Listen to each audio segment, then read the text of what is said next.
Olá, bom dia, um excelente dia para você. Eu sou Priscila Rangel e o Agronacional já está no ar. Nosso ponto de encontro com os assuntos do campo e da cultura agro. A aposentadoria rural segue em destaque por aqui e hoje no Repórter Rural a gente acompanha as opções para o trabalhador do campo que vai se aposentar. Vamos falar também sobre os desafios enfrentados pelo pequeno produtor brasileiro. E no documentário A Saúde Está Entre Nós, vamos mostrar a pesquisa realizada por cientistas da Fiocruz com plantas medicinais. Elas se transformam em fitoterápicos que ajudam em tratamentos. Você vai ver ainda curiosidades de como os espumantes e vinhos podem ser conservados embaixo da terra. E a força de uma batata doce que ganhou adubos diferentes para crescer. Olha aí esse programa, fica com a gente, o Agronacional está só começando.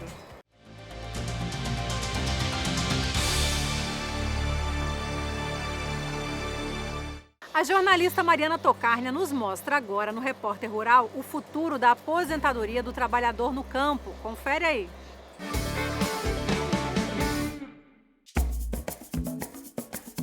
R$ 55 anos para mulheres, 60 para homens. Essas são as idades mínimas para que trabalhadores rurais possam se aposentar. Há casos, no entanto, como o de Rosalina, que mesmo antes da idade necessária, o corpo já não suporta o trabalho duro na roça. Os benefícios da Previdência também podem se aplicar a essas situações. A minha vida foi muito difícil, né? Porque no sol do dia a dia, entendeu? A gente padece muito, né? Trabalhando no sol. E eu sei que não é fácil, mas tudo a gente tem que ser amenizado, né? Tem que ter paciência, mas graças a Deus consegui. Eu comecei a trabalhar eu estava com 20 anos, né? E fui continuando, trabalhava na produção de lavoura, de doméstica, entendeu? Até que, graças a Deus, não dei conta mais de trabalhar, fui obrigada a me aposentar, né? Porque eu não consegui mais trabalhar. Rosalina tem fortes dores de coluna que às vezes a deixam de cama. Por anos, a agricultora juntou dinheiro e pagou mensalmente a contribuição ao INSS. Isso a enquadrava como contribuinte individual. Eu tive ajuda do pessoal da Emater. Eu estava com problema de saúde há muito tempo, mas eu não queria dar entrada porque eu não estava na idade certa. Entendeu? Eu me sentia que eu não podia.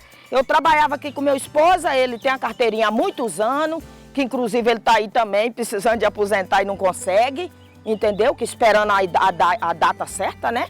Aí agora o que acontece? Aí eu falei para as minhas amigas lá, as meninas lá de dentro que trabalham na Emater, eles foi e falou, se você trouxer o laudo, inclusive eu tenho o laudo aí, se vocês quiserem ver, aí eu fiz uma ressonância e levei lá e passei. Que divide meu problema, né? Da coluna. A aposentadoria rural possui diferentes categorias. A de Rosalina, como contribuinte individual, é uma delas. Quem nos explica melhor é a especialista Carolina Mello. Bom, as categorias de segurado para o trabalhador rural são segurado empregado, que é aquela pessoa física que presta serviço para o empregador e este empregador assina sua carteira de trabalho, como também paga sua contribuição para o INSS. Existe o segurado contribuinte individual, que é aquele que presta serviço de forma eventual para um ou mais empresas e ele faz sua própria contribuição para o INSS. Existe também o contribuinte avulso, que é aquele que presta serviço para mais de uma empresa, também de forma eventual, mas ele presta serviço mediante sindicato ou cooperativa. Quem faz a contribuição para este trabalhador avulso é o sindicato ou a cooperativa. E existe também um segurado especial. Quem que é o segurado especial? É aquele que trabalha individualmente ou em economia familiar para sua própria subsistência ou subsistência da sua família. Esse trabalhador em especial, que é o segurado especial, ele não faz contribuição direta para o INSS. quando ele vai requerer a aposentadoria, ele tem que comprovar 180 meses de atividade rural. Ou seja, ela é a única categoria que não precisa fazer a contribuição direta para o INSS. Ele tem que comprovar a idade mínima mais 15 anos de atividade rural. A cada 3 pessoas que se aposentam no Brasil, uma é trabalhadora rural. Daí a importância dessas pessoas para a Previdência. Ao contrário dos trabalhadores nas cidades, que precisam pagar uma contribuição para lá na frente se aposentarem, para os trabalhadores do campo, essa contribuição não é obrigatória. Mas é preciso comprovar com documentos o tempo de trabalho. Dado o peso da aposentadoria rural nas contas da Previdência e, consequentemente, nas contas do país, essa modalidade foi alvo de disputa durante as discussões da reforma da Previdência, aprovada em 2019.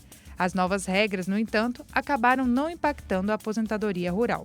A Previdência Social faz parte do sistema de Seguridade Social. Este último é formado por um tripé: saúde, assistência social e previdência social. No primeiro integram-se os serviços do Sistema Único de Saúde. No segundo, podemos citar o benefício de prestação continuada, que serve para as pessoas vulneráveis, sejam deficientes ou idosos desprovidos de previdência. O terceiro, a previdência, é um seguro social que, mediante a contribuição, garante aos seus assegurados proteção na velhice e na incapacidade para o trabalho. Esses benefícios são administrados e concedidos pelo Instituto Nacional de Seguro Social, o INSS. Em 2020, o valor dos benefícios no meio rural ficou em torno de 123,6 bilhões de reais. O valor de benefícios no meio urbano ficou algo em torno de 540,3 bilhões de reais. A arrecadação líquida nesse mesmo ano ficou em torno de 404,8 bilhões. Logo, o que nós percebemos foi um déficit previdenciário global da ordem de 259,1 bilhões de reais no ano passado. Os benefícios no meio rural representaram algo em torno de 19% deste total. O que eu posso falar de 2003 a 2020, o déficit da Previdência cresceu em torno de uma taxa de 14,8% ao ano. E do ano de 2019 ao ano de 2020, a variação percentual do déficit da Previdência ficou em torno de 21,5%. Ou seja, é um dado que vem crescendo e que, é claro, preocupa os agentes públicos e os governantes. Fizemos uma previsão de que a aposentadoria poderia se tornar incompatível com a nova dinâmica demográfica a partir de 2022, quando o bônus demográfico se inverteria. Ou seja, a reforma da Previdência que nós fizemos em 2019, ela ajudaria a minimizar os gastos dentro dessa equação. Mas diante da pandemia e da crise econômica que o Brasil e o mundo enfrentou, não foi possível controlar o equilíbrio entre receitas e gastos. Para quem recebe o benefício, cada centavo faz diferença. Eu não tenho que ficar saindo para trabalhar, entendeu? Ficar trabalhando se eu dar conta. Porque o dia que eu trabalho, o dia que eu pego meia caixa de verdura, quando é de tarde eu não dou conta nem de caminhar. Uma dor aqui na coluna, dor nas costas, entendeu? Eu paguei os 15 anos de INSS, foi por um caso desse aí, porque eu sabia que eu poderia precisar.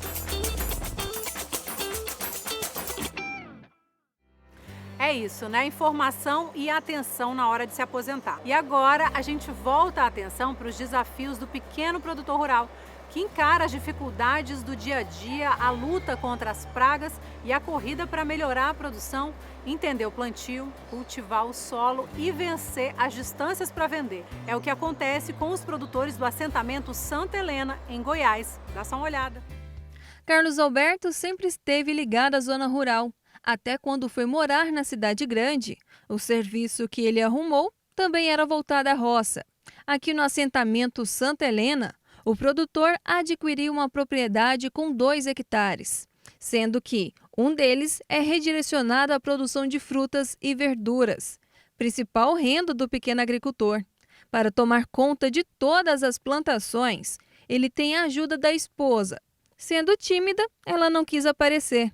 Mas voltando ao plantio, o abacaxi é a maior produção. São mais de 20 mil pés. É 2 alqueires, um alqueire é pasto. Aí a gente tem tudo um pouco. Tem banana, tem mexerica, tem laranja, tem pitaia, tem horta, tem moranguinho, tem abacaxi. Está com 30 mil pés de abacaxi, 25 a 30 mil pés. Essas coisas que a gente entra com o auxílio do Senar, que apoia, deu muito curso bom aqui, a gente vai aprendendo. Mas fácil não é nada. Mas nós vai indo, já está mais ou menos até... Está começando a acostumar já. O problema da gente é a distância, né? A gente leva para Serranópolis, leva para esses programas sociais, mas é longe. Mas tudo que levar vende tudinho. Eu acredito que a gente consegue vender mais ou menos uns 10 mil por mês, a gente consegue vender bruto aqui. A família também investiu na produção de pitaia dos 2 tipos, branca e vermelha. Os frutos foram apresentados por um assistente do Senar Goiás. Foi o professor do Senar que trouxe as mudas para nós, o Álvaro Pessoa de Rio Verde, ele que trouxe as mudas. Nós não conhecia e a gente começou. Aí a gente já vendeu muita muda aqui também, já espalhou muda para muita gente, comprou muda para produzir, para começar. Sempre que surge alguma nova cultivar que a gente entende que pode ajudar o produtor, a gente tenta levar. Igual teve um projeto, se eu não estiver enganado, não foi exatamente o Senar, mas foi a Emater, que ajudou alguns produtores na disponibilização de mudas de pitaia, que é o que está crescendo muito aí em Jataí agora, tem um pessoal que está produzindo bem, e aí disponibilizou para eles algumas mudas e começou com um projeto aí. Hoje já tem muito produtor que está tendo uma boa renda aí com essa pitaia. Todos os meses nós fazemos visitas aos produtores, então é uma visita mensal, em que nós procuramos levantar aspectos de praga, deficiência de nutriente, para a gente estar utilizando, para a gente estar tentando aí passar para o produtor algum produto, algum tipo de manejo biológico, manejo químico mesmo, para tentar auxiliar nas dificuldades do produtor, que a gente sabe aí que hoje um dos grandes problemas da agricultura é a incidência de praga e doença, né? Então a gente tenta ajudar eles a controlar e não perder renda por causa desse tipo de problema. E esse é o caso do agricultor Carlete dos Reis, que apostou na produção de mexerica e laranja. Mas devido a um acidente, ele ficou incapaz de cuidar do plantio. E foi aí que a mosca branca se implantou na produção. E eu não tinha meios de cuidar. E tudo aqui é cadastrado na Agrodefesa. A Agrodefesa acompanha tudo. E eu estava, de fato, com um problema de doença nesses pés. Para evitar que essa doença pudesse espalhar dentro do assentamento, porque aqui tem mais pessoas que plantam, inclusive o plantio está melhor do que o meu, eu entendo e reconheço que está, eu achei melhor arrancar. E avisei para a Agrodefesa que ia tirar os 150 pés. E fiquei cauteloso com o que sobrou. Mas como apareceu o cenário, eu vejo que eu vou conseguir sim colocar esses 130 pés produzir. Inclusive aumentei, né? Não só na fruticultura, eu comecei com manga Pioneer. Né? Coloquei aonde o Zé Neto está me orientando desde a cova. Então o resultado com certeza vai ser bom. Ambos os produtores buscam por inovações e maneiras de produzir com qualidade e eficiência, sempre investindo em capacitação. E falando em qualidade, as frutas estavam um encanto.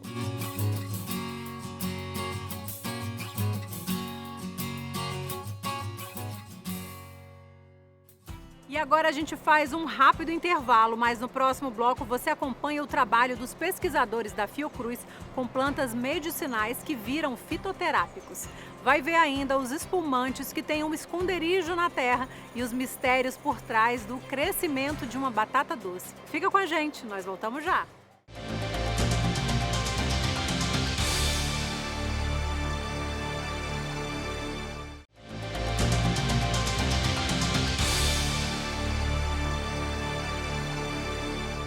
Estamos de volta com o Agronacional, nosso ponto de encontro com os assuntos do campo e da cultura agro. A pesquisa com plantas medicinais avança no Brasil. A Fiocruz, no Rio de Janeiro, tem um campus dedicado a receber mudas plantadas por moradores da região e identificadas para se tornarem fitoterápicos.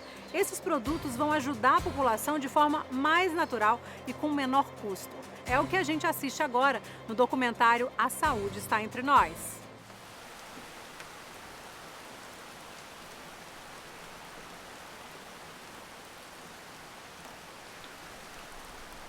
Aí vai depender da quantidade de chuva, do sol, da exposição, dos fatores ambientais que ele está falando. Mas em termos científicos, eu estou perguntando qual é a diferença eu ter um guaco que seja essa espécie ou se vale a pena eu ter o outro guaco também? Que em termos que é esse outro de cima aqui, glomerata. Vocês têm levigata. A gente achou que fosse glomerata, certo? A Irma quer saber, vale a pena a gente buscar um glomerata ou basta a gente ter o levigata? Várias listas que o SUS diz, olha, isso serve como, vocês colocaram, para expectorar, né, broncodilatador, expectorar o catarro, então é bom quando você está gripado. As duas espécies servem. Eu digo o seguinte, eu sempre vi mais estudos sobre glomerata, então por isso que a gente ficou querendo glomerata. Mas na lista do SUS tem as duas. Respondi. Essa aqui eu colhi no sítio. Prensamos, foi levado para o Jardim Botânico, feito o reconhecimento, verdadeira aroeira, já identificada lá no sítio. O russo tem na propriedade dele uma árvore identificada corretamente, da qual ele pode tirar muda, pode vender, pode plantar, vai ter a confiança que a saúde precisa, a confiança que a pesquisa precisa. E eu entendo, você acha isso bom para você, Russo? É muito importante, sim. Tem uma planta lá que vai servir para medicar muitas pessoas aí, né? A matéria-prima de qualidade é fundamental para o desenvolvimento da cadeia produtiva de plantas medicinais e fitoterápicas. Então, os agricultores fazem parte dessa cadeia produtiva. Então, o Profito investiu nessa capacitação para ter essa matéria-prima de qualidade, o que a gente chama de beneficiamento e comercialização de plantas medicinais. Isso é o começo de tudo, né? Respeitar o conhecimento deles, mas fazer a troca da tecnologia, da ciência com o tradicional. Então tem o uso tradicional, a gente respeita, mas também o tradicional pode dialogar, quer dialogar, nós queremos dialogar também.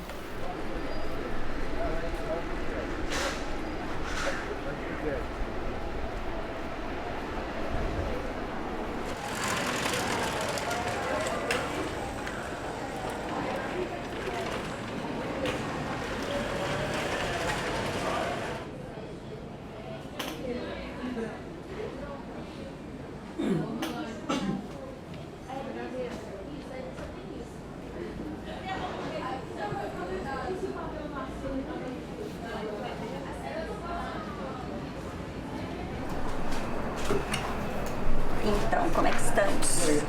Usou a fitoterapia? E a alimentação, tá conseguindo fazer direitinho? Ô Luiz, tudo bem? Tudo bem,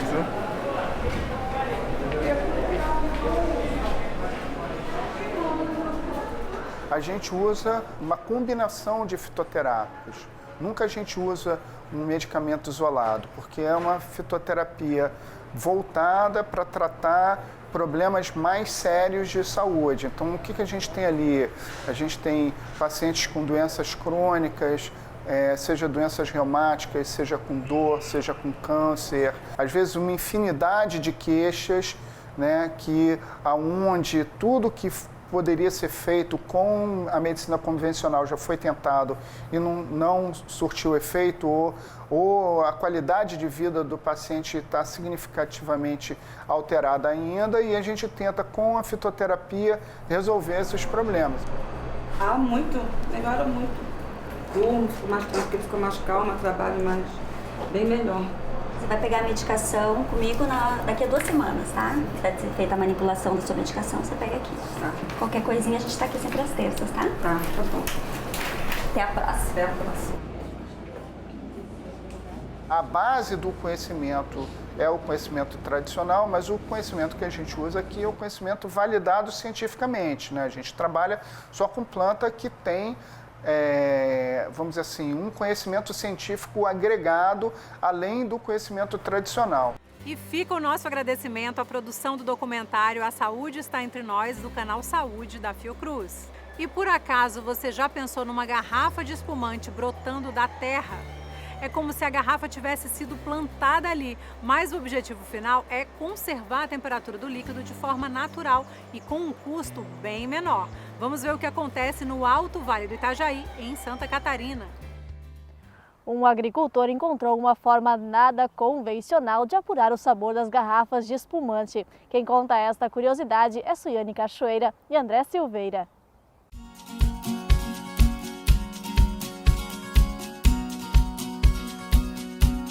Os 4,5 hectares de parreirais completam a paisagem desta propriedade que fica na localidade de Caminho Butinga, no interior de Vitimarsum, no Alto Vale do Itajaí, em Santa Catarina. Junto, 2 estruturas recém-construídas e uma grande lagoa. E se eu te contar que ao redor dela é que fica o depósito de cerca de 350 garrafas de espumantes? E elas saem do local mais improvável, o banhado. Sem muitas vinícolas, os espumantes são armazenados em locais refrigerados. Aqui na propriedade, a escolha foi um tanto diferenciada e bem econômica. As garrafas são enterradas de 20 a 30 centímetros de profundidade e ficam armazenadas durante meses em uma temperatura que não passa de 9 graus. Antes nós tínhamos numa sala com ar-condicionado. Pelo fato de nós ter uma temperatura ideal, a gente levou ele para colocar terra em cima, né? No lado da lagoa. Aí a gente percebeu que ali ele se adapta bem pela temperatura. O primeiro parreiral de uva da propriedade foi implantado há 8 anos, mas apenas há 2 o Darcy decidiu começar a beneficiar a uva. Foi aí que começou uma parceria com o Ingo, também produtor no município de Ibirama, que já tem mais de 15 anos de experiência na área. Para fazer o espumante, os amigos visitaram diversas vinícolas em Santa Catarina e também no Rio Grande do Sul. Fui fazer um curso lá em Videiras, lá. Daí a gente viu os espumantes lá, né? Daí a gente fez uma ideia para nós ver se dava certo aqui também, né? Vocês visitaram muitas vinícolas, Sim, então, antes de realmente testar? Sim, foi visitar bastante. Para a gente chegar lá onde é que a gente tinha ideia de chegar na fabricação de vinho, né? A gente viu que aqui nós temos um potencial muito forte no setor de uva. Percebemos que seria importante e para outros agricultores plantar, a construção de uma vinícola seria fundamental. Como foi o caso do seu Ingo e de mais 14 viticultores, que produzem a uva e acabam beneficiando aqui, nesta estrutura montada pelo Darcy. São 2 tipos de uvas. A Bordeaux, conhecida por dar bastante pigmento e utilizada na produção de vinhos e sucos, e também a Niágara Rosada. Nesta última safra, a produção chegou a 30 toneladas de uva, 15 produzidas aqui mesmo pela família e mais 15 pelos produtores parceiros da região. O beneficiamento é todo industrializado. Inicia nesta máquina conhecida como desengaçadeira. A capacidade de produção é de 3 toneladas por hora, uma média de beneficiamento de 30 toneladas por dia. Nós colocamos aqui, giramos a caixa dentro dessa máquina. A uva ela cai aqui no segundo pavimento, ela vai por esse cano e já vai para dentro do barril, aonde ali a uva fica fermentando por 3 a 4 dias. No 4º dia, o suco da uva é separado da casca e aí passa por diversos processos. São necessários de 20 a 25 dias para que o suco seja fermentado. Aí é repassado de um tonel para o outro para fazer a limpeza do vinho.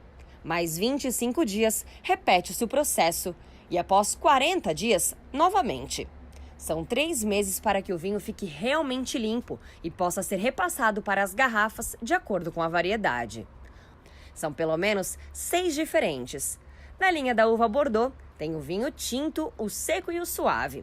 E da uva Niágara Rosada, saem o espumante rosé, o rosé seco e o suave. E se debaixo da terra a gente encontra espumante e vinho, não vai ser uma surpresa encontrar também uma super batata doce, né? Com adubo diferenciado e uma experiência nova, pesquisadores de Tuporanga estão conseguindo produzir uma batata doce maior e mais resistente. Considerada uma cultura rústica, já que produz em qualquer área e é mais resistente a pragas e doenças, a batata doce tem pouco aporte tecnológico para o cultivo, justamente por essa característica de se desenvolver mesmo em solo pobre. Por aqui, ainda não há recomendação técnica sobre o melhor fertilizante, por exemplo. Por isso, esse pesquisador da estação da EPAGRE de Ituporanga desenvolveu um estudo inédito para a cultura com 3 tipos de nutrientes: o nitrogênio, o fósforo e o potássio. O experimento, desenvolvido nesta área, começou no ano passado e deve se estender até o ano que vem. Tudo o que é aplicado no cultivo é anotado no papel. O pesquisador faz o controle de toda a quantidade usada e já dá para ter uma projeção, mesmo com o estudo em andamento. O nitrogênio e o fósforo estamos ainda fazendo um refinamento assim, com os dados, né? É tudo novo nesse projeto. O potássio já dá para adiantar que é necessário fazer parcelamento da adubação, metade no plantio e depois aos 30 e 60, né? A outra metade dividir. E a dose de 220 quilos de potássio conferiu a produtividade de 50 toneladas por hectare de batata doce, né, a maior produtividade no nosso experimento. E só para comparação, quando não se utilizou o potássio, a produtividade atingida foi de 40 toneladas por hectare aqui no nosso experimento. Então, houve um aumento de 10 toneladas com a utilização da adubação potássica, que é um resultado que nós acreditamos que pode incentivar o pessoal a fazer adubação da cultura da batata doce. Hoje, Santa Catarina produz, em média, 18 toneladas de batata doce por hectare. É um número que está acima da média nacional, mas que ainda pode melhorar bastante, segundo o pesquisador, se a adubação for feita conforme critérios técnicos. Santa Catarina tem um alto potencial para aumentar a produtividade, né? Só para fazer a comparação, o estado que tem a maior produtividade no país é Mato Grosso, com 31 toneladas por hectare, e Santa Catarina tem 18. Com emprego de novas tecnologias, né, um exemplo seria a adubação, é possível aumentar a produtividade sem aumentar a área plantada, né? E por hoje o programa fica por aqui, mas já temos nosso encontro marcado porque o Mundo Agro passa pela tela da TV Brasil. Eu sou Priscila Rangel e desejo a você um excelente dia. Tchauzinho!